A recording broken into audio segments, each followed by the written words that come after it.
The sun was barely up, casting a soft glow over Willow Creek, where I, James Carter, had carved out my morning ritual as the county's police chief.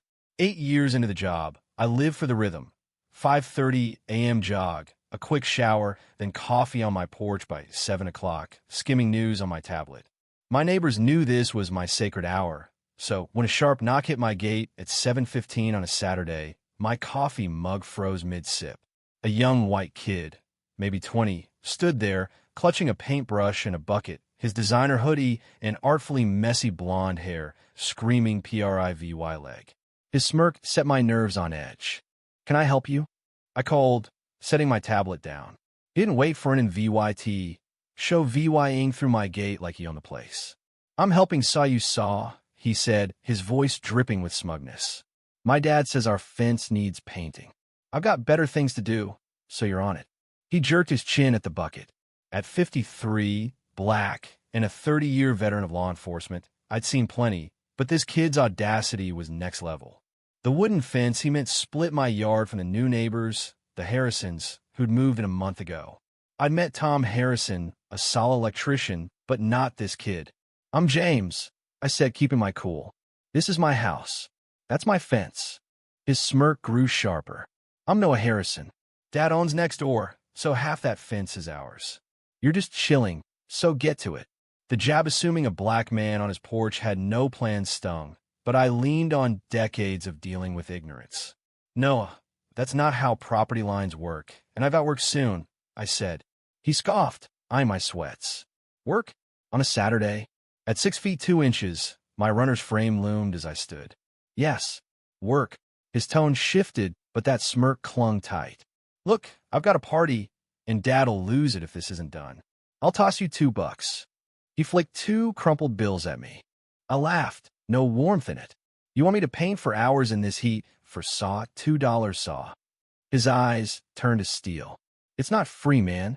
You people always want extra cash, right?" My voice dropped. "You people." He didn't flinch. "Yeah, you know." He dumped the bucket on my lawn. "Do it. I'll check later." Before I could fire back, he flicked the brush, splattering paint across my shirt and pants.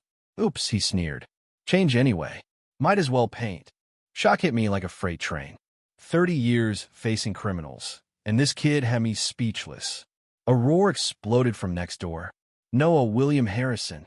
Tom stormed over, his weathered face twisted in fury.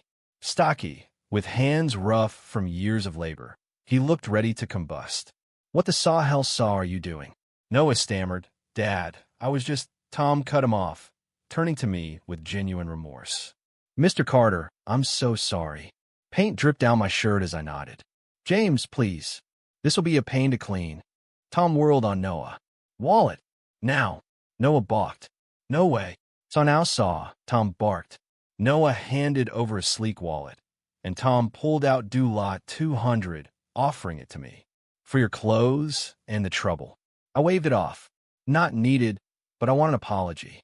Noah sulked, arms crossed. "Whatever." Tom's voice cracked like a whip. "That's not an apology. Show respect. Do you even know who this is?" Noah shrugged. "Some neighbor." Tom gripped his shoulder. "This is Chief James Carter, Willow Creek Police. You just assaulted the top cop in our county." Noah's swagger vanished, his face paling. I crossed my arms. "Didn't mention it because it shouldn't matter. Nobody deserves this." Tom nodded, forcing Noah to face me. "Apologize properly." Noah's eyes flickered with fear. "I'm sorry, sir, for what I said in the paint. It was wrong." I nodded, not fully buying it. "That's assault and property damage. You could be in cuffs." His eyes widened. "You arresting me?" I shook my head.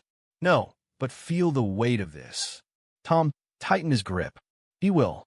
"Noah, you're painting both sides of that fence today, then doing Chief Carter's yard every weekend for a month.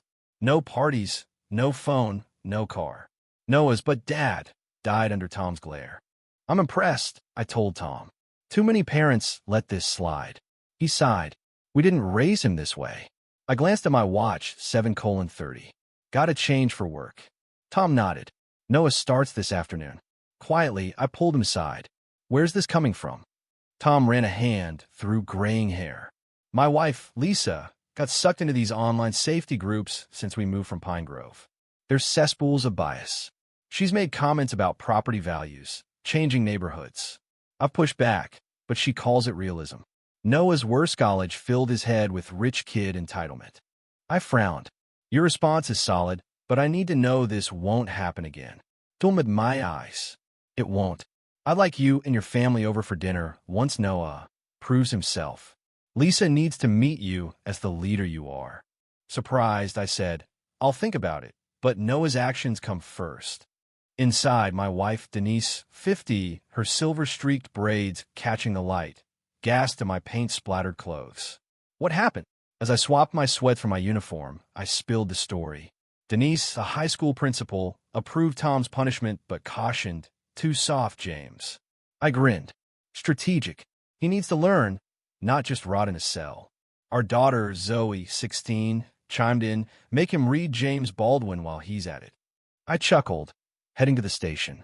At work, cases piled up, but Noah's boldness gnawed at me.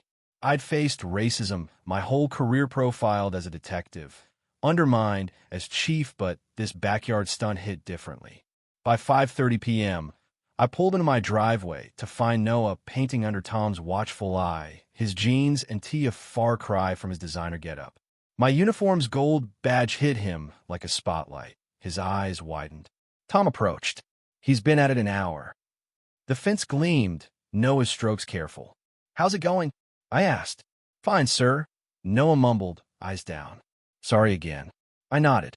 Actions matter more. "Looks good." Tom offered more tasks: mowing, trimming. Noah added, "Anything specific today?" "Weed the garden beds," I said. Denise's plants are her babies.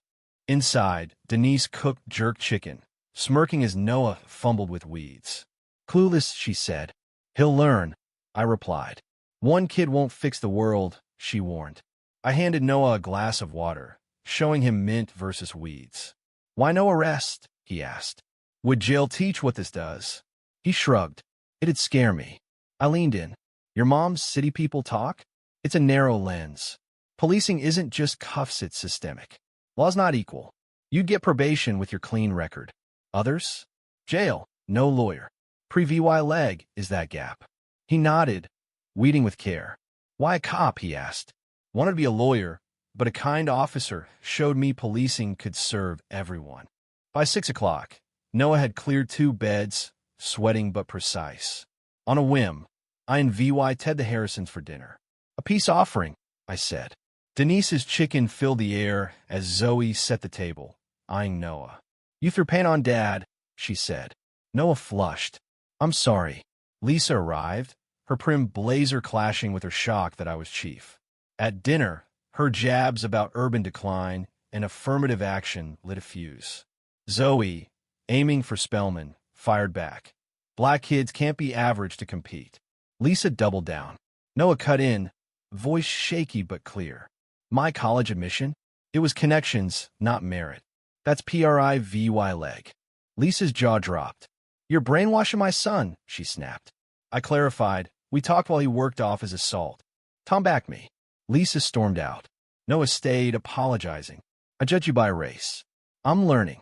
After they left, Zoe asked, "Is Noah really changing?" "He's starting," I said. "It's a spark." Denise hugged me. Ever the optimist. Sunday, Noah showed up at 7:30, tackling the last bed. Over coffee, he shared, "Dad told Mom to face her biases or their marriage is done. She's trying. She and VY Ted you for dinner." I smiled. That's something. He ditched a toxic friend and impressed a girl with his honesty. As he weeded, I sipped my coffee, hopeful. One fence, one garden, one talk at a time change was taking root in Willow Creek. So what do you think? Was James too lenient with Noah? Or was his approach the spark for real change? Should Lisa face consequences for her role in Noah's VYUs? Or is her family's reckoning enough? Drop your thoughts below, hit that like button, and subscribe for more stories that'll make you think twice.